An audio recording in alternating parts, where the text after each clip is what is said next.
months. Thanks, everyone. Thank you. Amanda, over to you. Thank you. If you have questions, maybe. I'm not sure. I went over my time.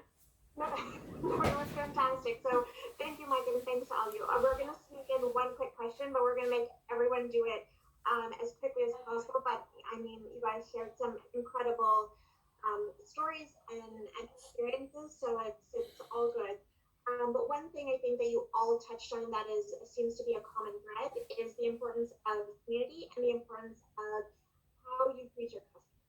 So for you, and I think this is one of the questions that came in, what is the way that you started to establish that trust with a customer, and how do you focus on that and put attention into it on a regular basis? So maybe Adam, we'll let you start things off.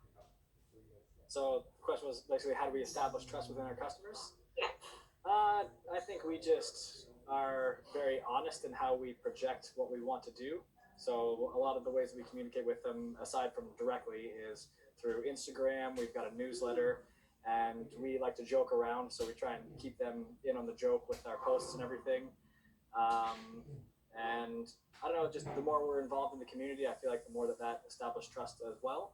Like, we're a neighborhood brewery, so we want our neighbors to come to us, and the more we reciprocate to them, then it's just beneficial for everybody. So Absolutely. I don't know if that's a good answer, but No, it's a great answer.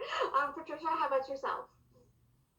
Well, it started off with me volunteering to teach the cooking classes, and it was my customers that made it into a business. So just continue communicating, making the classes about them and what they need and want. That's great. Jamie, how about you? I've always found it important to just be authentically myself, and that yes, I am running a small business, but I am a person, and there's a person behind the screen. And so I've always found it really important to let people know who I am and what I'm about. And yeah, and I think that that's really helped make connection. And I think people respond to that. So Jessie, how about yourself? Just touching on what Jamie said too, I think the biggest transition that I've made in building trust, especially as we've scaled so fast and there's just been so many more people coming into my business, is me opening up and being more vulnerable. Opening up about my personal life and my obstacles helps other people to connect with me and see, sometimes part of their journey could be something that I've experienced as well. And that's just helped to create some really cool relationships and opportunity for people to kind of trust me and open up to me as well. Absolutely. Being relatable and open, I think that'll do the trick every time. And Naz, let's end with you. Yeah, just being open and being transparent, right? Because when we're giving out sandwiches and giving out meals, sometimes companies donate and they want to see where that money is going to. So, and even every single meal that we give, we are relatable. You talk to them, just not just as a sandwich, just letting them know that, hey, everything is okay and we're in this. So, being open and being relatable and transparent, right? So it goes a long way. That's fantastic. Again, Mike and all of you, thank you so much for taking the time. I think such great kind of words for everyone to hear, and I think it can be used, small business owner or not, in everyone's lives. So thank you again for participating. Thank you. Thank you. Thanks. Okay, we are going to hustle over to panel 3.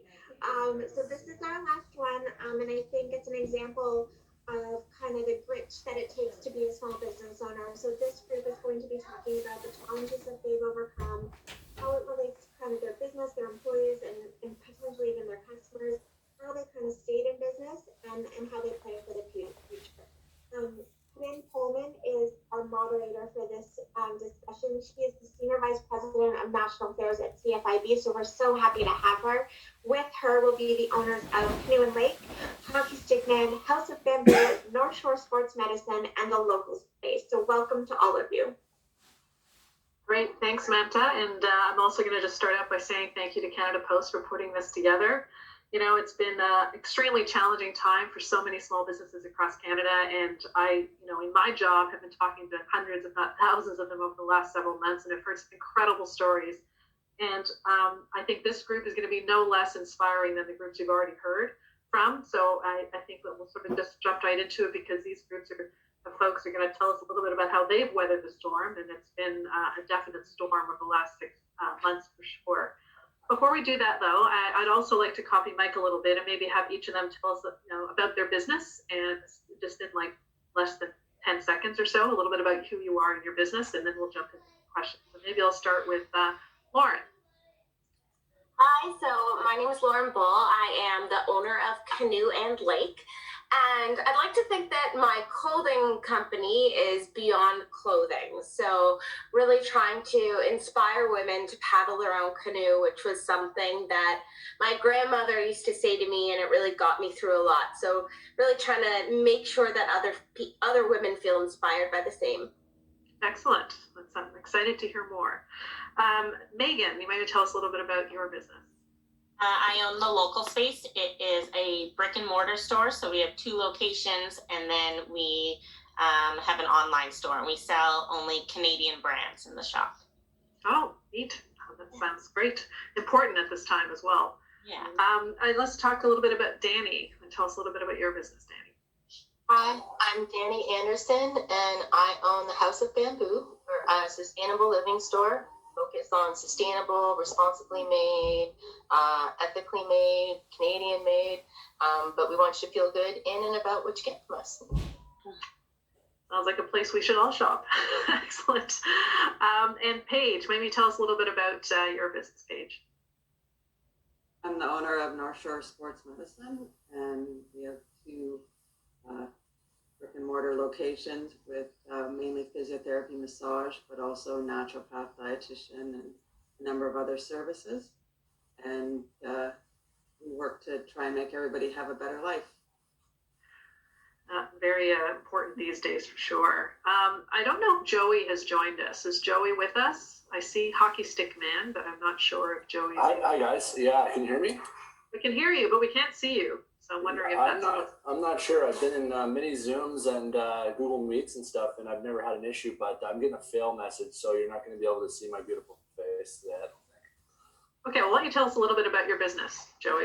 Yeah, absolutely. Hockey Stick Man started up as a side project, actually. Sort of a labor of love with me and my dad actually repairing broken hockey sticks. And that was about 10 years ago. And since then, we learned to sort of do 2 things. Number one is to service professional college and junior level teams by way of purchasing any extra gear that they have from their clubs that aren't being used. And the second is to turn around and sell it to the community, individually to the end consumer. And the net result is that it's a cheaper product for them. Obviously the top of the line, high quality. So that is us in a nutshell. And today we're doing gear, new sticks. We have our own line of sticks. We still do the refurbished stuff. And we work with 150 teams from the NHL on through to your local junior team. Wow. I can't think of a more Canadian type of company than the Hockey Stick Man. So that's great. Thank you for sharing that with us. So I'm going to jump into a few questions for this panel here today. And maybe this is one I think I'd like to hear from all of you. So we'll sort of go around the group again. What was the most significant challenge you faced during the pandemic? And how did you address that challenge? So maybe this time we'll start with Megan. I think my hardest part was what to do with all my staff, because we have 7 staff members that worked at the store right before COVID. And it wasn't that I didn't want to pay them. It was like, I don't know what is going to happen next. And then I didn't know what was going to happen with EI and stuff. And I know sometimes it takes a really long time to get registered on it. So right when it all started, I laid off all my staff so that they could get registered, because this was before CERB was even announced, because it could be weeks, it could be like a month before they could even get going. And I don't know if we were going to have to completely close the store and not even be able to do shipping orders. So laying them off was probably the hardest part, but then we got to bring them all back pretty quickly anyways. Well, that's good. That's good. So have you been able to bring everybody back? Yeah, everyone is. They only were off like one of them was off for like a month because she was sick and we didn't know if it was COVID because it was at a time when they weren't testing people, but everyone else came back after 2 weeks. Oh, wow. That was pretty good. Yeah. All right. What about you, Paige? What was your most significant challenge during this period, and what did you do to overcome the challenge? Well, the biggest challenge was that we are literally a hands-on business. So that's how we always worked, was putting our hands on people. And so when COVID hit, we were actually forced to close down. And so our income went down. Basically 100% of it was gone because we weren't able to do hands-on treatments. So then looking at how could we deliver our service to the patients who needed it and also generate income for the business so it could stay afloat. And that at that time we didn't know whether we were going to be closed for a week or a month or a year. And so just totally reinventing what we did. One of our biggest selling points was always that we were great at hands-on care. So now all of a sudden we're trying to sell a product. Well, we're great at virtual care, and how do we get the word out there that we were doing it? It was a novel concept.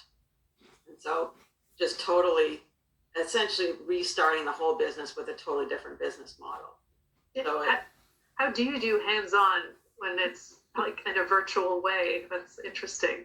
Are you coaching people through what to do, or? Oh, okay. You are, and you have to be. The therapists were awesome, super innovative in how they assess people, and used other people that were there with them and asked people to do different movements and that sort of thing so they could see what was going on and place their hands on themselves or their partner to put their hands on so we could see better what was going on, and then working with them and teaching them and how different unique treatment skills essentially to help them through their problems. So it was like a 0 to 1,000 learning curve in like about 2 weeks to try and get everybody up to speed. So it was it was crazy.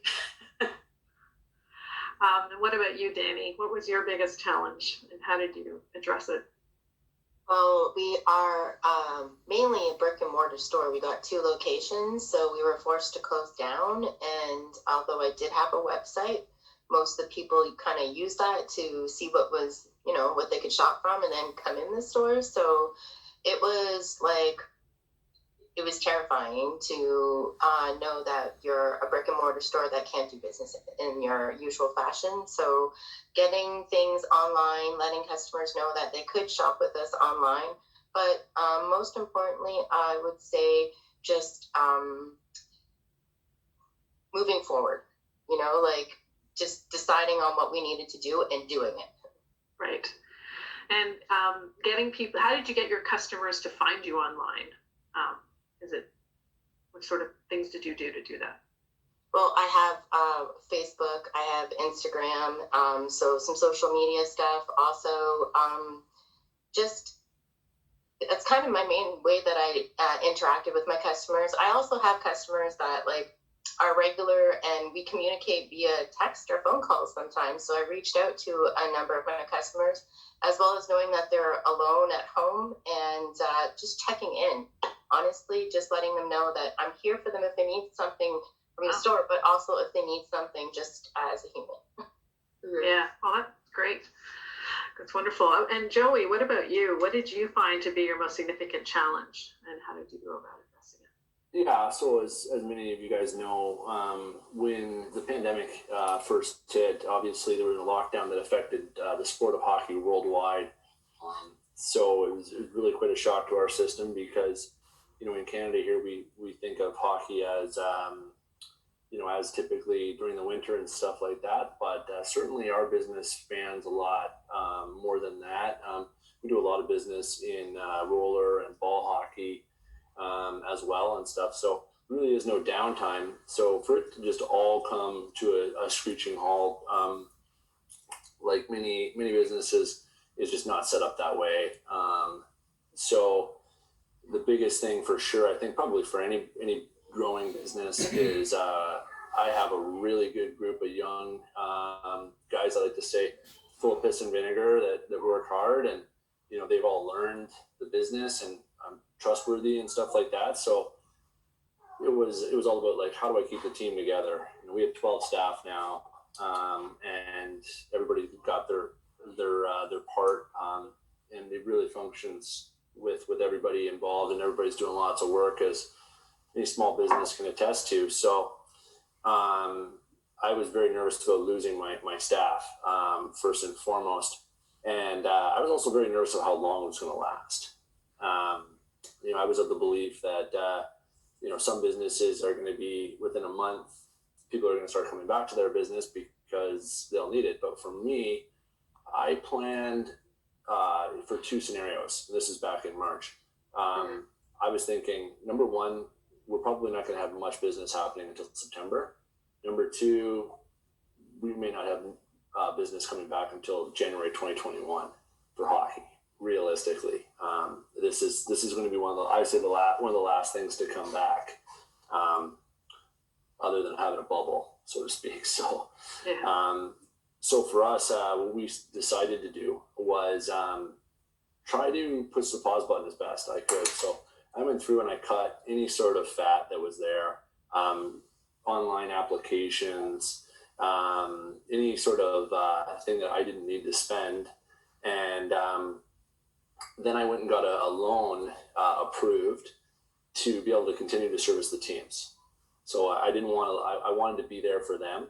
But I was worried that like I may have to spend hundreds of thousands, if not into the 7 figures, to support the teams to keep their business, but not having been selling it on the other side of the coin. So that was certainly a challenge for us. And once we did that, we had that set up. I actually started another business that focused on bringing sport into the home. We called it Yard Sports. And it was all focused on actually getting the people to just get stuff delivered to their house, and fun games like basketball nets for the pool, and cornhole, and little golf chipping games and stuff of that nature. So it's kind of a fun way to use our distribution, our e-commerce knowledge, our customer service, and warehousing, and everything like that, and keeping people employed. So yeah, we started another business and tried to do that. Well, that's great. And that has been going well, the second business that you started? Not as well as Hockey Stick Man, to be perfectly honest with you. People still need their hockey sticks, do they? Okay. it was, that's the ironic part about it. Like, yes, we tried all different things, and then hockey's actually done very well for us. We've definitely captured more of the market. Well, that's good. People were buying because they want to support us. There's no doubt about it. So, excellent. Yeah, it was kind of a different, something we didn't think would happen, and it did. So good for us, I guess. Excellent. No, that's great. Very inspiring, expanding out to new areas. Lauren, let's hear from you. What has been your most challenging hurdle to overcome, and how did you address it? Yeah, so I'm a marketer by trade in my career. And so one of my biggest things as a marketer is just really sort of knowing my customer. And, right before COVID, I felt like I had a really good handle on sort of who my customer was, what sort of the price point and demographics they fell into. And then once COVID hit, that all radically shifted, where my customer might have been the same, but how they needed to be spoken to, the products, the price point, what products I sort of brought to the table for them, how I marketed to them, and the speed in which I did so that they felt that what they were, when they were purchasing from Canoe and Lake, that was not adding stress to their already stressful life. So I think that was a big challenge for me, is just, taking a step back and looking at my data, saying, hey, you know what are some consumer behaviors that I'm seeing now, and how do I address that from a marketing, and from a product standpoint, from an offer standpoint, because as much as I had some wheels in motion on a few, say, automation trends that, I wanted to jumpstart or whatnot, I had to rapid launch those and somewhat learn as I went, right? Because some things you need to learn overnight, figure it out, launch it, and, then adapt from there. That's excellent. It's funny how resilient small businesses like all of yours have been, and being able to sort of take a look at the reality of what's happening around you. I know, some of you diversified, some of you changed the focus of the business a little bit. Others of you went sort of more virtual and into the e-commerce world. And so I'm curious, in sort of making those adaptations to your business, you're obviously very focused on developing a product and a brand that's rooted in quality and the customer experience. So how have you been able to maintain this objective with sort of this changing dynamic that's been going around you with this whole last 6 months? So how did you continue to focus on that, or maintain that focus on quality and customer experience despite everything that's been going on? Well, there's Joey. There we go. So why don't we start with, Paige, do you want to take a crack at that one? Sure. Well, when we switched to the virtual, we had a lot of things that we had to reinvent, and working with the patients to make them feel comfortable. We had people phoning all of our patients who had been in for the whole year, and they would explain to them the process. We made videos so that they could go onto our website, and we also emailed them the videos so that they could see exactly what it was going to look like and what a virtual health appointment meant, and how to support and how it was going to go. So things like that were totally new to the business, and it made the patients feel comfortable that they were going to be looked after and that it was going to work. And I think they had a lot of trust in us, and because of our previous work with them, and even bringing in new patients. And we actually had practitioners approach us to come and work with us because of how we handled things during the closure. And it wasn't always, other clinics weren't always as treated the people as well as they could have perhaps. But we really worked hard on making people comfortable with the new situation. And I think that was probably the biggest thing that we did, so that they knew exactly what to And did people adapt fairly quickly, or did it take some time? It was actually much faster than we thought. It took probably about a week before we had the processes in place and it rolling out.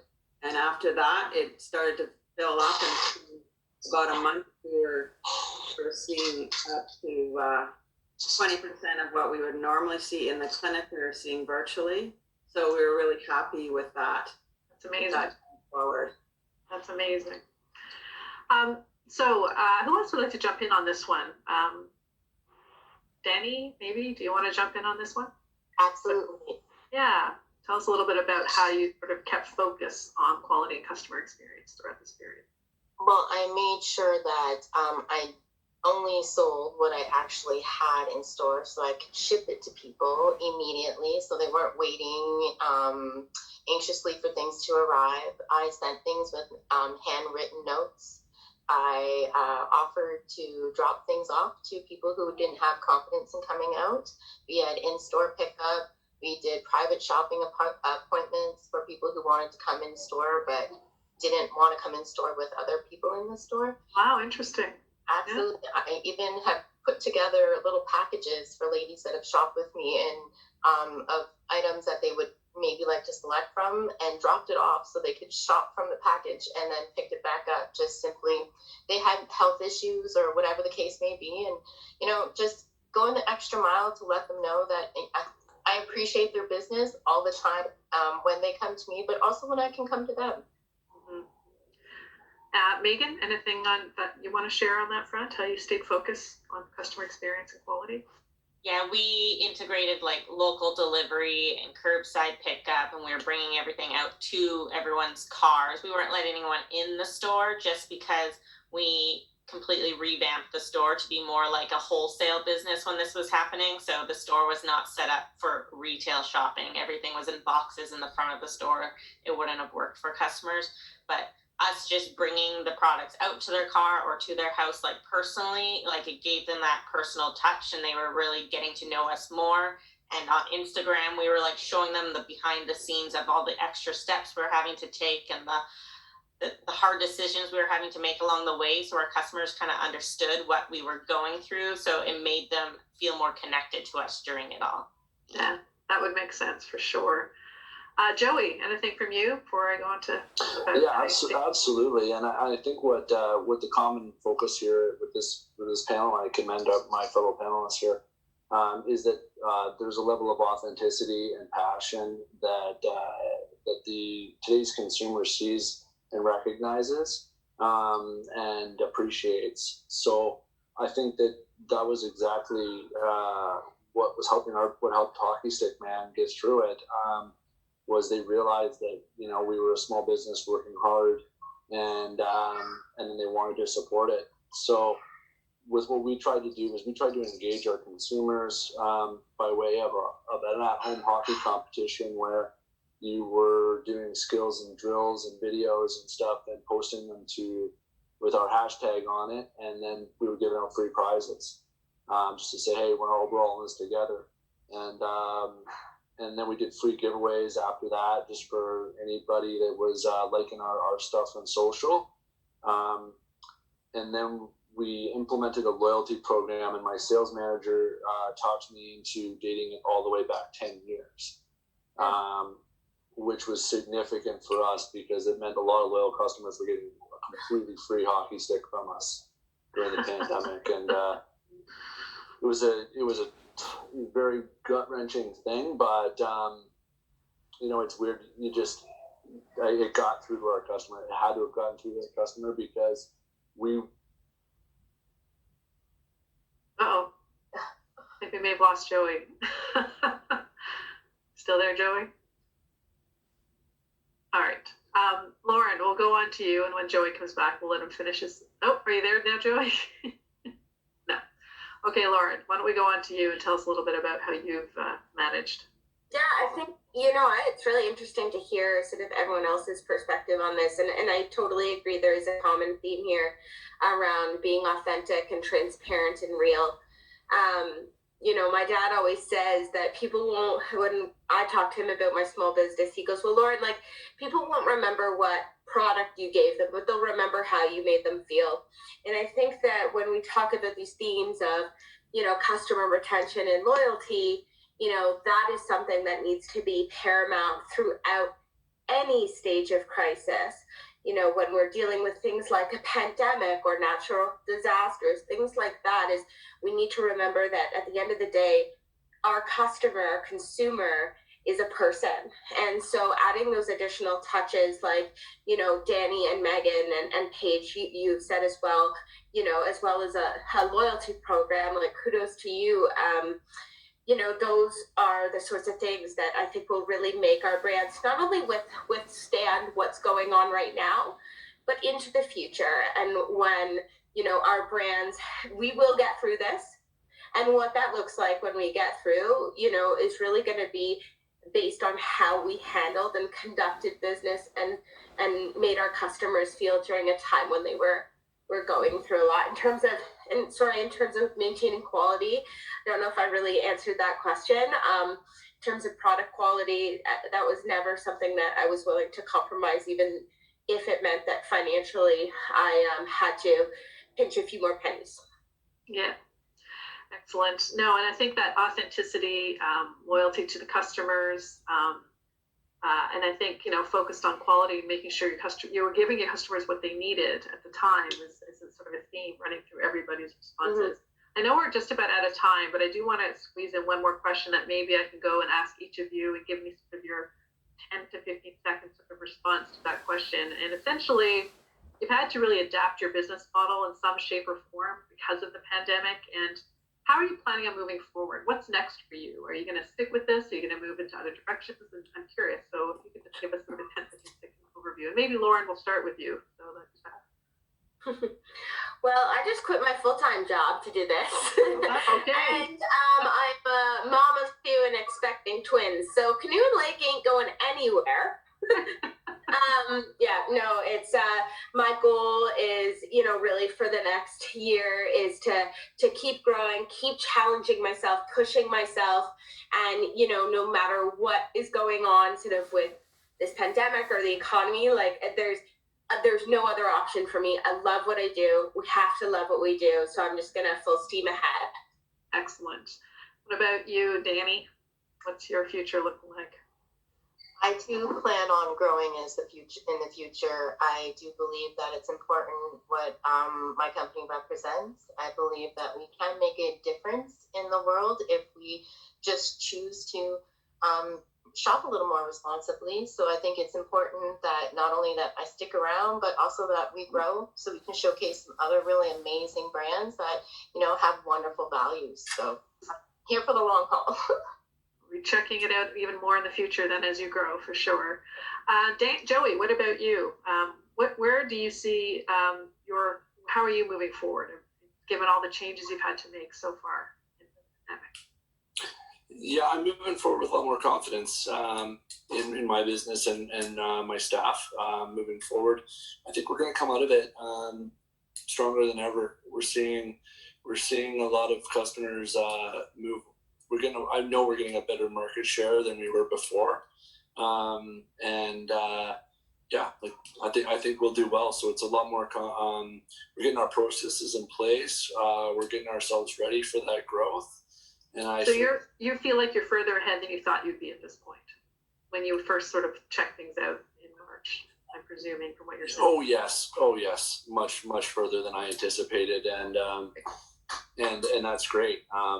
So it's been a pleasant surprise, but the processes are in place to ride out that storm, and nothing like we would be on a regular basis, but it just has taught us how to really refine our processes and then have more confidence in what we are, because people have basically shone through and really appreciate our business. So I have that much more confidence in keeping forward. And great. Yeah. Great. Paige, what about you? What's the future hold for you, and how are you planning on moving forward? Well, we're back busier than we've ever been, so that's far exceeded our expectations. So that's been great.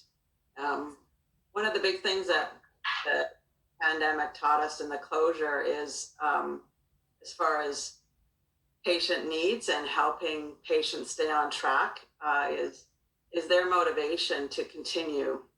And so we're working on a new program that we're going to start offering, which is an Ideal Motivator program, which we're just in the design stage right now, but we're going to be rolling that out to help people stay motivated and continue on with all their exercises and any lifestyle changes that we've worked with them on, so that they can stay in a better space for their lives moving forward. Well, thank you, Paige. It seems like we've lost Megan. So just to remind everybody, Megan runs a company called Local Space. So if you want to check that out at some point, and we suggest that you do that. And I want to thank all of you for joining us today. Your stories are truly inspiring, and I wish you all the best of luck as you grow your businesses in the future. And I'll bring it back to Mamta. Thank you so much to all of you. And actually, timing-wise, we worked out because the question that actually came in from the audience was the one that Karin just asked. So thank you all again for being such great examples of persevering through and sharing those stories. We are going to kind of take a little bit of time just to kind of summarize some of the things that you've heard about. You just heard from 15 small businesses from across the country who have obviously been working hard and evolving and changing with the times that they've seen, but also have persevered and really just continue to see a future, as we just heard, and are positive about what that looks like. And so I think some of the things that we've heard and seen are really things that all of you probably are familiar with over the past 6 months, but really being nimble and being able to adapt and adjust to the circumstances and being open to having to do that.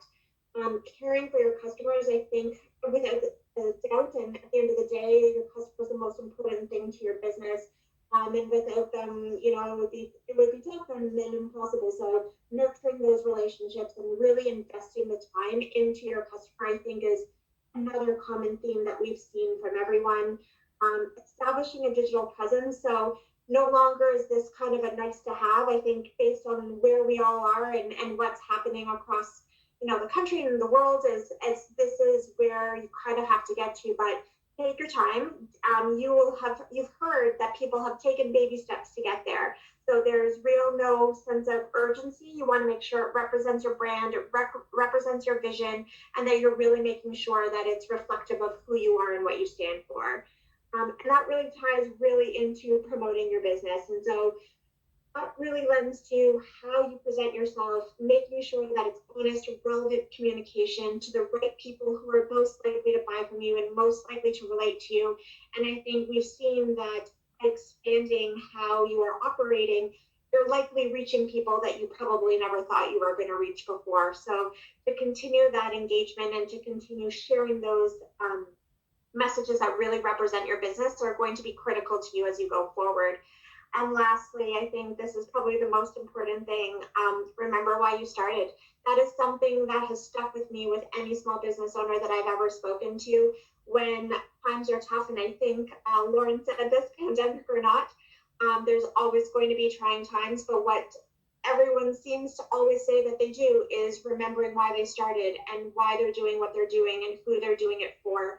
So kind of sticking with that, and that'll resonate with customers and your employees, and most importantly for you to kind of keep going regardless of what happens. The next thing we really wanted to say, and it kind of ties back to what Danielle was saying, and I think being prepared is something that all of us have kind of had to quickly figure out, and now probably more prepared than we thought. But the holiday season is quickly approaching, and I think if you haven't already started to wrap your head around it and prepare for what's to come, now is the time to start. When you see this in terms of like your end-to-end process of how you fulfill orders and how your customers engage with you, things like defining your promotional strategies and assessing your online customer experience are going to be paramount to you making sure that you can set yourself up for success, not only for the holidays, but even into 2021. This is kind of your opportunity to define how you want to present yourself. So make sure the information is date, clear, really forthcoming to make sure that they know what to expect from a delivery perspective, that your inventory levels are accurate and right, because the most important thing is managing the expectations of your customers. You really want to make sure that once they make the decision to buy from you, from there on out, they're going to be pleased with what they experience, and that's going to drive loyalty, and then that cycle will continue. But really top of mind as we kind of get into that holiday season and that holiday push is really making sure that you're cognizant of what their needs are, but also the information that you want to share with them. And some of the things that these business owners have touched on that likely many of you have implemented in terms of how you've adapted your way in interacting with them, whether it's curbside pickup or delivery, or the way that they kind of have keep up to date with how things are changing and evolving. Those are going to be critical as you kind of continue down this path and make sure that not only that they're ready and that they're pleased and satisfied, but that you're ready to kind of keep going as this proceeds. And just some practical tips for you from an e-commerce perspective and managing kind of your operations to really make sure that you're using it to your fullest potential. That online experience really is, that online storefront is really replicating, you know, a brick and mortar storefront. And whether you had one before or you're just getting started now, reflecting your brand, making sure that what you present forward to your customer, either an existing or a potential, is really reflective of what you want to say. That experience is simple, that they're going to be engaged, and that they're going to be able to find the things easily and navigate through as they interact with you. And then once you kind of are fulfilling those orders, you're actually going to want to make sure that that's reflected back. So if someone bought a sweater, make sure that that's reflected when you have them up for sale. And then in the background, you want to make sure that inventory that you've accounted for that is sold is being ready to ship is separated from what's available, and really identifying that to yourself or to your team, depending on how many people you have stick handling in the background. But those are kind of important characteristics that are going to help you give the right information to your customers, and subsequently make sure that when they purchase and then those orders are fulfilled, that they get what they wanted in the time that you've allotted. And the time is really important as well, making sure that you're accounting for the delivery timeframes of everything, especially during the holidays, obviously. You want to account for the time that it's going to take you to fulfill that order, to ship it, and to have it be delivered to someone's home. So you want to manage their expectations and really make sure that what they have seen and think that they're getting is what they're going to get at the end of the day. And the last thing, which I think came through from everyone that we heard about, is making it personal. People want to hear your story. I think we have evidence from the last couple of hours of these great stories that you hopefully are enticed to hear more about. So put that through your marketing messaging, put that on your website, and really make sure that local small business Canadian element is reflected in there. People are responding to that. There are supporters across the country who want to see you there at the end of all of this. And that's what we kind of want to make sure that you are focused on as well.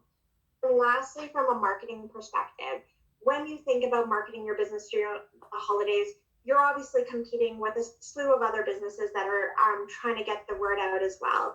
And so we've heard, and I think Danielle mentioned this off the top as well, shoppers have indicated that they're open to shopping earlier this year if they're enticed to do so. So strongly encourage you to get out there, get ahead of everyone else, and entice them with a great offer, a good message for the right people. And as soon as you get them to the right people, you're going to know that that is the right audience to receive your message, and most likely going to transact into a sale.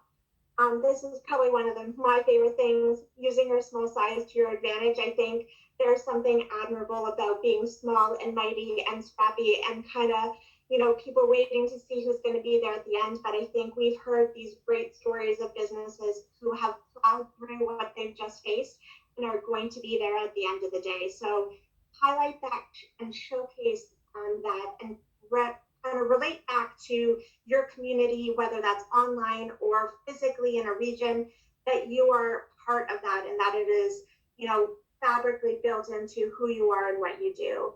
And last thing, use as many channels as you possibly can to get that message out. The more people hear about you, the more they see your brand and your message, it's going to soak in, it's going to be relatable, and then the more likely they are to respond, and then subsequently the more likely they are to make a purchase. Time has whizzed by, and we're all kind of struggling to kind of keep up. But I think, as crazy as it sounds, now is the time to kind of dig in, get your head wrapped around the holidays, and all those things that you're going to set yourself up to do in preparation for the next couple of months are going to help you into January and further into 2021. I know we whizzed through all of that really quickly, but that actually brings us to the end of the session. I can't thank everyone enough for joining us today. We hope that you're going to leave inspired, motivated, and really just excited and equipped to take on the next thing that comes your way.